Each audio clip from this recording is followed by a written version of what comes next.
Hi, welcome. I'm Hannah. This is Theology Therapist. And we've been talking lately about how religion impacts oneself, and I'd like to shift to start thinking a little bit about the ways in which religion impacts our relationships with others. Many of us grow up with religion in our lives in some form or fashion, and then as we age into adults, we tend to age out of it and we tend to leave it behind. It doesn't always happen definitively or dramatically. A lot of times, or most of the time, I would just say it sort of just happens. That disinterest or your lack of involvement can present opportunities for conflict if your parents continue in their religious practices. So as a short aside here, we are not talking about your run-of-the-mill, I do my thing, you do yours, and we'll meet up for family gatherings, just the same kind of parent relationships. What we are talking about here is overly religious parents, okay? So you may be like, oh, well, I grew up as religious, or I grew up in a religious family, or my parents are still religious, I'm not. They're kind of okay with it, or it doesn't really come up.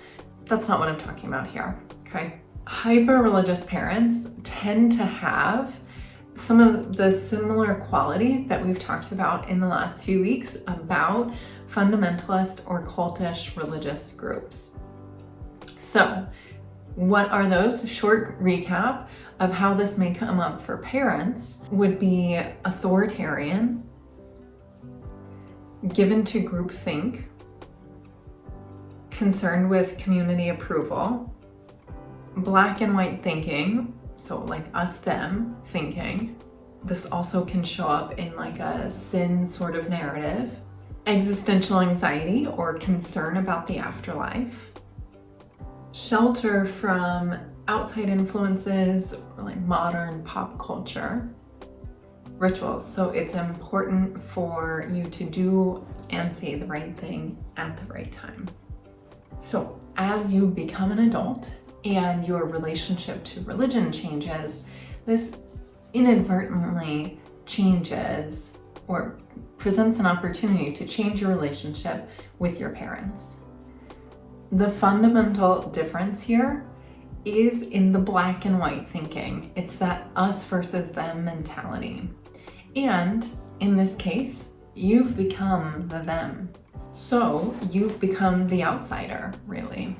So follow me here. Given that hyper-religious groups are authoritarian in nature, meaning that there is one person in charge and there's no contradicting that person, and they're given to groupthink, you fall outside of the community and you put the family at risk of community disapproval.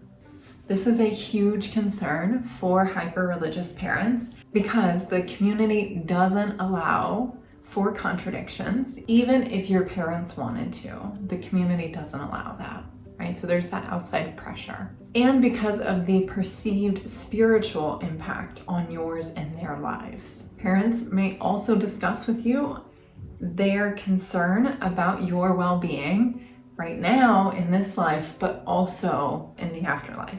So there's a real sense of urgency to this because it doesn't necessarily, in this type of groupthink, it doesn't necessarily matter what happens in this life and right now, but what matters is what happens afterward and the potential consequences that it can have.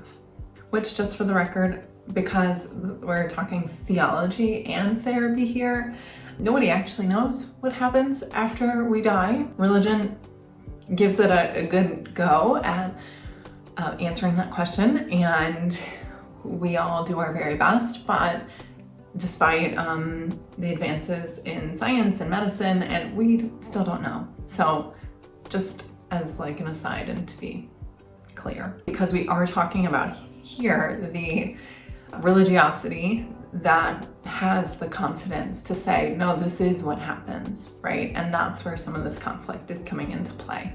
Depending on how connected your family is to the religious community, they may want to coach you let's say, on what you should or shouldn't say if there's the possibility that you might come into contact with any other members of the community, right? Like, oh, don't tell them that you do this, or you go to this school, or like, whatever. There might be this desire to kind of coach you, to leave some things out, right? Contrary to what you might think, you may notice that you do experience some sense of existential anxiety because, like I was just talking about, whenever we're not ascribing to, I guess wholeheartedly to a particular religious narrative, we do have to kind of face that death anxiety, right? Like the fear of death, what happens.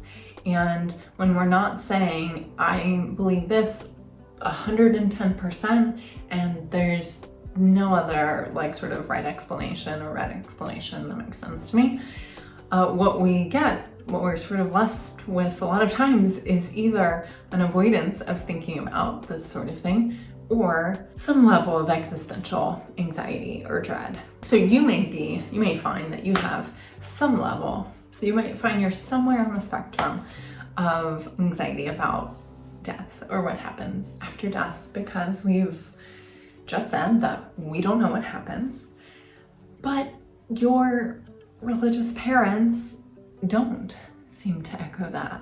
They might actually downplay that fear of death, because in those fundamentalist groups, there is a certainty to what happens. In a sort of simplistic way, religion is functioning to answer some of the toughest questions. So that's what its function is despite whether or not one ascribes to one or not talking about faith here, but religion is answering the sort of really tough questions that we have in life.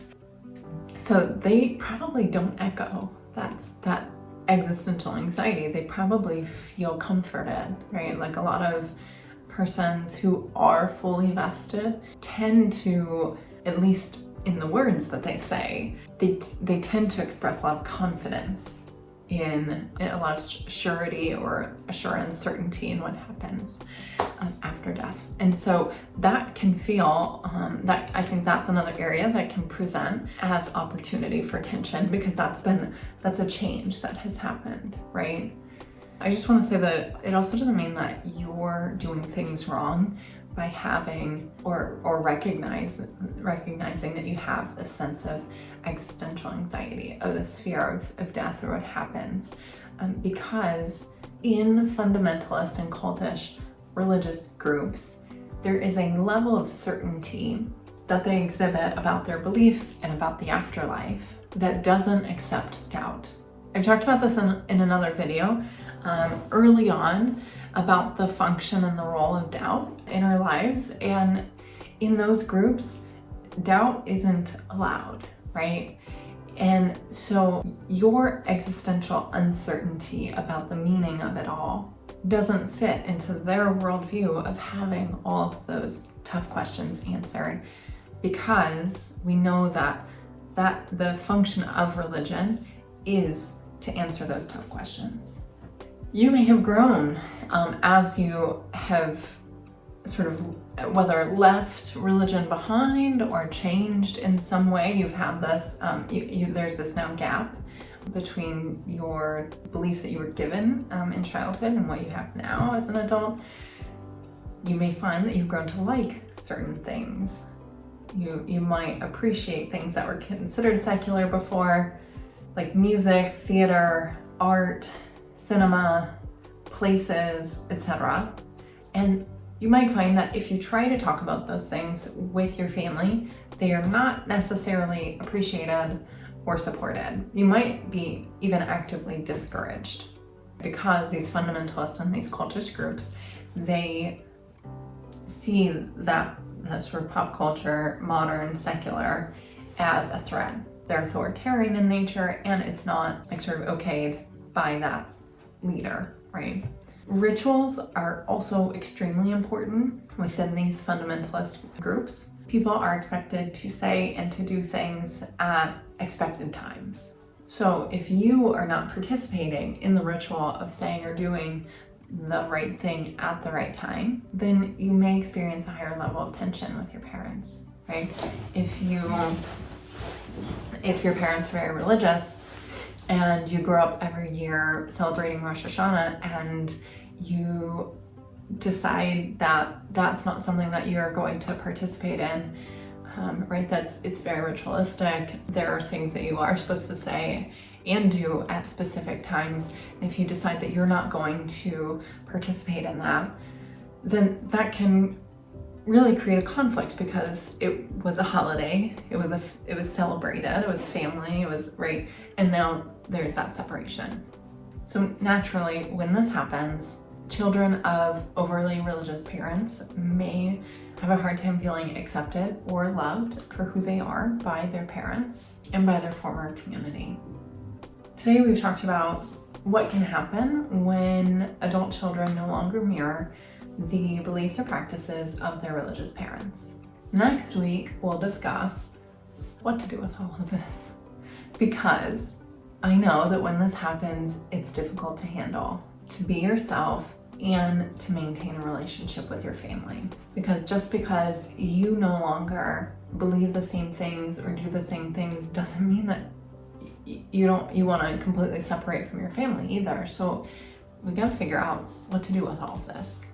So before we go, I just wanted to say one last little thing. I just wanted to say a little thank you for all your comments. They're so thoughtful and personal. And even though we're over the internet, we're also real people. I read your comments and I am so touched that you would share your stories with me. So if you feel comfortable, keep them coming. If you haven't subscribed to the Theology Therapist channel, make sure to do that before you go. And to share this video with a friend who you know may be having a tough time with their family relationships. See y'all next week.